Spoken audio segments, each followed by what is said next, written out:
Hello everyone, welcome to airline class. Today I would like to introduce you to the airline industry with some history, background of the airline industry, looking back in the past, the root causes that developed the airline, coming to today development, looking back to World War I and World War II, and also specifically looking at three types of airline seats. All right, let me move to the first slide that I'd like to talk about a bit in history of the airline industry. In fact, the idea of creating, developing airlines and aircraft, that's because of humanity's desire to fly. That's because humans want to fly and they look at birds, okay, and they observe the birds and how and ask why the birds can fly, and and that is their first observation. Then there were kites that discovered in China. So the first form of man-made flying object was kite. Okay, kites was found in China in around 200 BC. China is a country that discovered many things, even pepper, even kites, even flying objects, and a lot more things that have been found in China. And humans imitated birds, so they copy what the bird can do, and they tried to do as the bird can do, but there was errors, and they try, and yeah, followed by successful by today. They did a lot of things, and especially observe the birds and looking at the kites and how they create things that can fly. Um, then there was a discovery of hydrogen. The hydrogen is the substance, chemical substance, like looking at here, HCO2, and things like in chemical substance that when they found hydrogen, that makes things can fly, especially balloons. Okay, so they invented things like hydrogen tank like this. You can see this kind of tanks in many hospitals because they use hydrogens to mix with other chemical substance so that they can form as a new chemical substance. And if you look in detail in chemistry, that they use hydrogens to form many other things, and they develop a lot of objects and the other final products because they found hydrogen. Because hydrogen, if you burn hydrogen, and then it's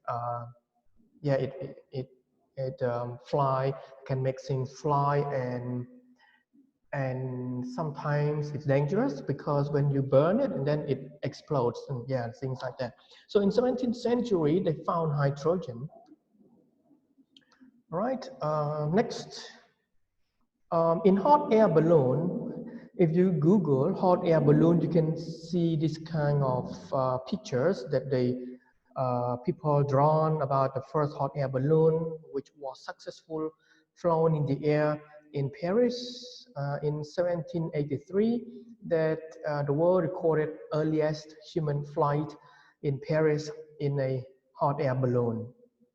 So this kind of achievement brings the idea that humans can create more things and objects, and especially come to the aircraft, and how they create aircraft. That's because of the idea and experience in the past, and they can develop aircraft as today. Okay, I want to show you this aircraft, a group of aircraft that were used in World War I. Aircraft development and production, especially weapon delivery system. So these are aircraft produced, created by countries and members that joined World War I. So I don't go into details about what is World War I, when and how and why they created.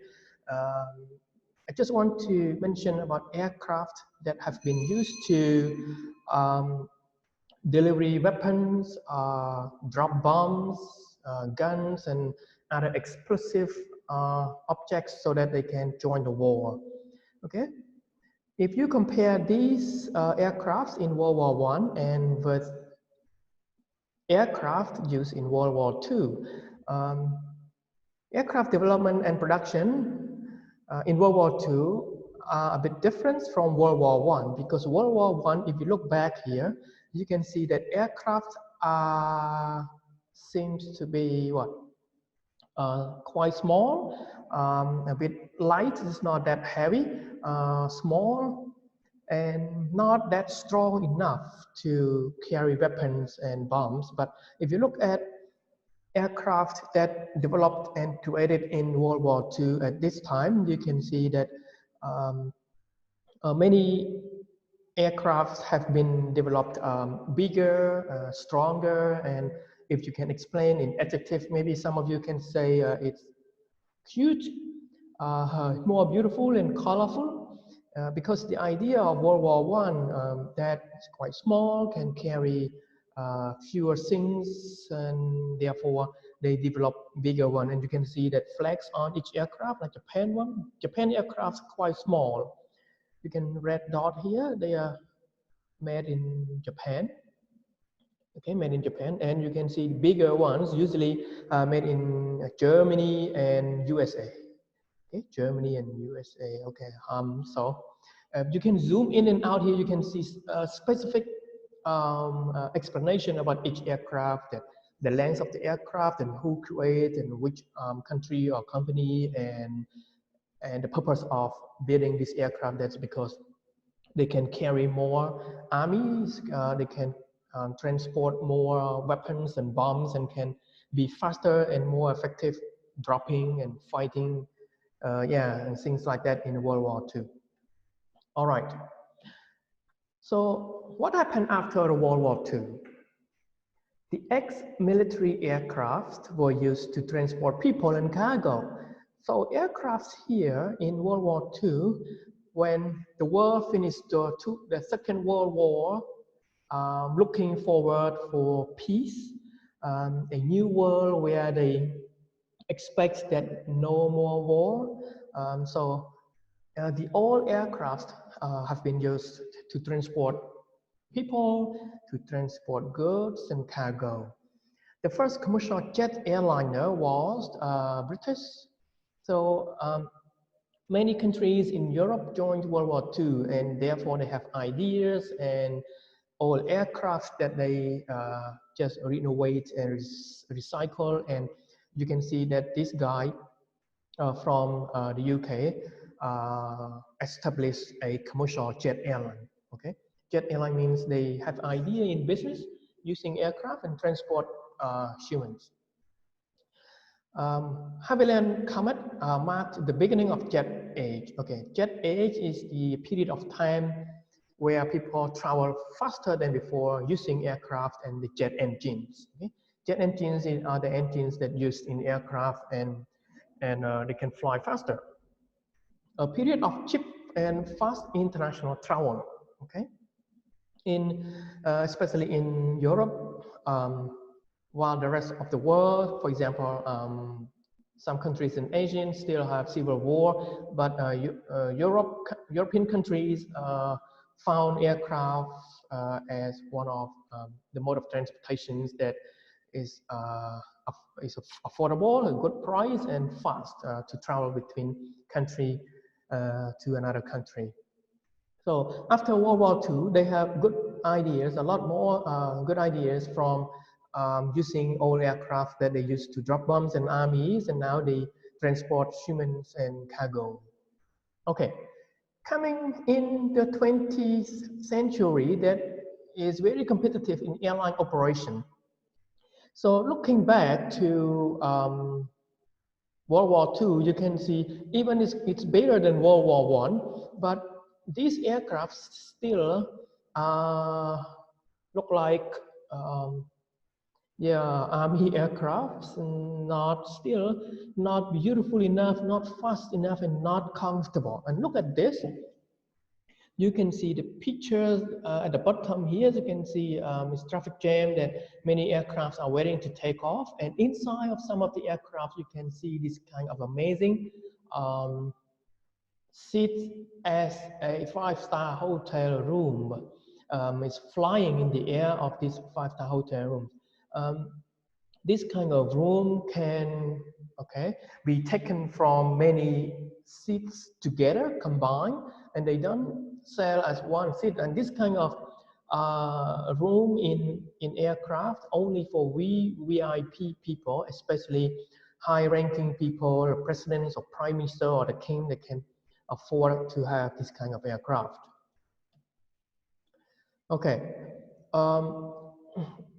I just go to next section where I will talk about typical 3 types of airline seats. Okay, so don't talk about this one where it's a unique type of air seats, rare air seats for VVIP, presidents, for kings, or prime minister only. But usually, many airline companies sell seats according to these 3 types of airline seats. Let's go have a look at one by one. The first class of seat is called economy class seats. The economy class seats involves a lot more seats. The most seats are compared to other type of seats. So these seats are a bit narrow, just economical. That means many passengers can save a lot of money to afford this kind of seats, comparing to business class seat, where passengers can sleep on the seat and it's more comfortable, more facilities and services provided, comparing to economy class seats that you can see. Most airline companies buy aircrafts from aircraft manufacturers, ordering that the aircraft should have more economy class seats than business class seats. That's because most passengers can afford only economy class seats. For example, Phnom Penh to Bangkok, Bangkok Phnom Penh round trip, typical price is around $150, $180, or $120 for economy class seats. But if you take business class seats, you can multiply by 3, at least 2 or 3. Okay, so you can see that the price of the seats is quite high. Phnom Penh to the USA, for example, just only economy class seat round trip, at least $1,200 or 1,000. If you can have a good price around $900 or $1,000. But during the peak season, you can find it $1,300 or $1,500. It's very expensive. What if you can afford to business class seat? Okay, that is the point. That is a big business. If you're rich, if you're a millionaire, and if you're Oknya and you can afford this kind of seat. What if you can afford the last choice of seats? So the 3 types of airline seats involve economy class seats, business class seats, and first class seat. The first class seat is the most expensive type of airline seats ever, and okay, we cannot explain in detail for you how does it look like for the first class seat. And you can imagine comparing from the economy class seat, where you can have only the seat. For long haul of a flight, you can have meal, okay, fine. But for the short haul flight, only business class seat and the first class seat. For millionaires and those who have a lot of money, they can afford the first class seat, where you can have most facilities surrounding okay, your seat, and you can have mini bar, for example. Then this is a mini bar, so you can have drinks and wine and yeah, a lot of things in surrounding. Even you have a desk to work. computer with a lamp, and with telephone call or voice call or internet call, because it's a first class. If you can have almost everything in here, it's like 5-star hotel room. All right. You can ask me, leave your comments and questions later about the 3 types of airline seats if you want to ask, and I'm happy to answer your question. All right. Let me move to the next slide, where I talk a little bit of manufacturers that produced aircraft. So you can ask, you used to hear the word Airbus or kind of Boeing, okay, things like that. Here are the names of airplane manufacturers. So Airbus corporate jets. Here is the Airbus. You can see Airbus A320 or Airbus A3, okay, 333, things like that, or Boeing business jet, Boeing B777 or B720, yeah, things like that. So start from Airbus or Boeing. And the other manufacturers, such as Bombardier Aerospace, okay, Dassault Falcon, Embraer, Embraer. So a lot of names here are airline manufacturers, the companies that produced aircraft. What we're going to talk a lot more is only Airbus and Boeing, okay, Airbus and Boeing. All right. If you have any questions or comments, leave down below and I will answer to your questions. Just want to compare with the Army aircraft and VIP passenger aircraft. The Army aircraft, look at this. Many countries have, most countries have Army aircraft, and the aircraft designed to accommodate armies where they sit like this. So many is crowded passengers, and most of them are armies, comparing to VIP passenger aircraft like this, 5-star hotel. So you can have even not comparing to a bed, but just a chair. It compares to a business class seats already. So many private jets have this kind of seats or room. Okay, comparing to different type of seats. So in the world, there are many airline manufacturers that produce aircraft according to order from clients, order from airline companies, asking if they order just for Army or they order for private jets. Okay. Okay. Any questions or comments? Please drop down and I answer the questions for you. Now let's move to conclusion. It's a bit fast for the first lesson for airline class. In conclusion, we look at long history of development. Looking at today development of airline companies and industry, we have long history to describe. Looking back to the kites discovery, hydrogen and hot air balloons, and yeah, bird observation and things like that. It's a long history of development. We look at World War I, World War II, and after that, we can see that humans created lots of aircraft in many different periods of time. In the 20th century, the airline operations are competitive because hundreds of airline companies are now in operations, and we don't talk about COVID-19, we just talk in general about airline industry. Today, competitive operations is very competitive, okay, because it's a big business. The airline is a big business in travel and tourism industry. All right, so that's it for the introduction to the airline industry. I try to summarize very short for you. If you have any comments and questions, please feel free to ask and I will answer your question as soon as I see yours. Okay, so that's it for chapter 1. Have a good day.